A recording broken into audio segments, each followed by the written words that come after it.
Welcome to today's Explainer. We're going to dive deep into the hidden quirks of human psychology that basically dictate our daily choices. We're unpacking the invisible architecture of the mind, looking at those fascinating and honestly sometimes a little alarming mental shortcuts our brains take every single day, often without us having any clue it's even happening.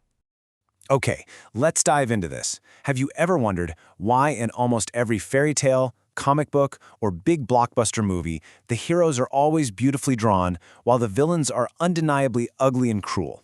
The awesome psychology channel Mind Known points out this exact phenomenon. And it turns out this isn't just some lazy storytelling trope. It is actually a profound reflection of a deeply ingrained human bias that every single one of us carries around. Which brings us directly to our core focus for today, the halo effect.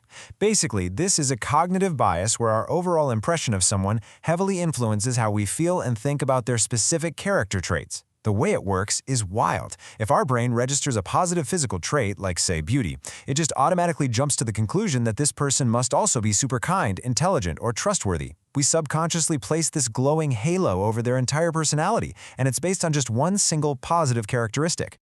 Now, what's really interesting about this next concept is how the halo effect spills over into our everyday judgments. Let's look at Section 1, Judging by the Cover. You know, we'd love to think we leave those fairy tale biases behind when we step out into the real world, but unfortunately, our brains just do not work that way. Look at the really surprising ways we get judged, which a couple of brilliant creators have highlighted. For instance, the channel Scattered explores how people will unfairly judge your entire level of competence and intelligence purely based on the way you talk, just your speech patterns. Similarly, a collaboration piece from the Blurb and Finance Bro dives into the psychology behind buying fancy things. If someone wears designer clothes or drives a massively expensive car, our brains instinctively give them this halo of success and financial wisdom, even if in reality they're making terrible financial decisions. We are literally constantly judging the book by its cover. So, let's zoom out from the halo effect for a second to look at the root cause in Section 2, brain glitches and shortcuts. So, why do we do this? Are we all just hopelessly superficial? Well, not quite. It actually all comes down to biology and our brain's desperate need for speed. Mind Known shared this fascinating observation, pointing out that mental shortcuts literally make us see things that aren't even there. Think of that famous optical illusion of a solid white triangle. You see the shape, right? But the lines aren't actually drawn. Our brains are processing so much visual and social data every single second that they have to fill in the blanks instantly, well before we consciously realize what we're looking at. The halo effect is fundamentally born from this exact process. It's essentially just the social version of seeing a white triangle that totally doesn't exist. You can really think of it as a constant battle between your fast brain and your slow brain. Your fast brain is immediate, it's automatic, and it is highly driven by biases like the halo effect. And as we've seen, it's kind of glitchy. On the flip side, your slow brain is your logical, analytical center. But here's the catch. Using the slow brain drains a massive amount of energy. Because human biology is wired to conserve energy at all costs, we default to the glitchy fast brain for almost everything we do. We basically just let that halo dictate our reality.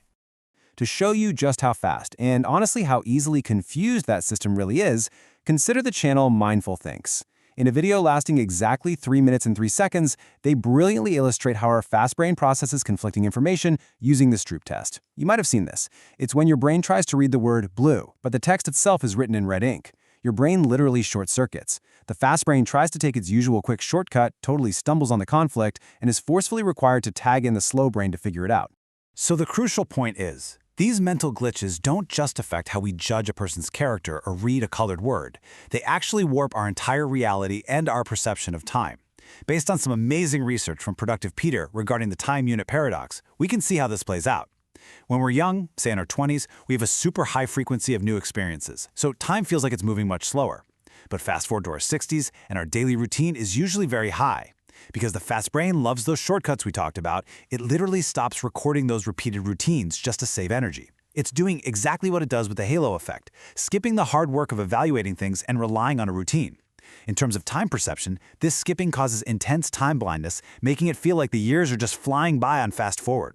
That brings us to a really fun meta twist in Section 3, stripping away the halo. How do the educational channels we're looking at today manage to bypass these mental glitches to actually teach us? Well, the answer is that they actively strip away the halo. Take the creator Tapakapa, for instance. When hiring a researcher to help out with scripts, he posted this exact quote: "I don't want pages and pages of messy jargon, but a concise, bone-dry narrative that is absolutely bulletproof."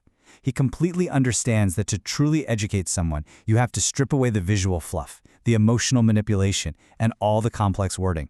He delivers pure, stripped-down, unbiased facts to speak directly to the logical slow brain. Another fantastic example is the channel Easy Actually. Their entire channel bio is simply explaining stuff with few word and more picture. That's it. This incredibly minimalist approach deliberately bypasses our cognitive overload. By keeping the visual and the verbal information as brutally simple as possible, they prevent our fast brain from needing to rely on those faulty shortcuts that trigger the halo effect in the first place. And honestly, nothing demonstrates this strategy better than the sheer power of stick figures. Think about Alan Becker's wildly popular computer desktop animations, or XKCD's scientific what-if adaptations, or the Blurbist Stickman-style explainers. Have you ever stopped to wonder why these specific creators deliberately use basic stick figures? It's literally to completely eliminate the halo effect. A stick figure has no expensive clothes, no specific tone of voice, and definitely no physical beauty to bias us. It ensures we don't judge the messenger at all, and instead, we are forced to focus purely on the raw ideas being presented.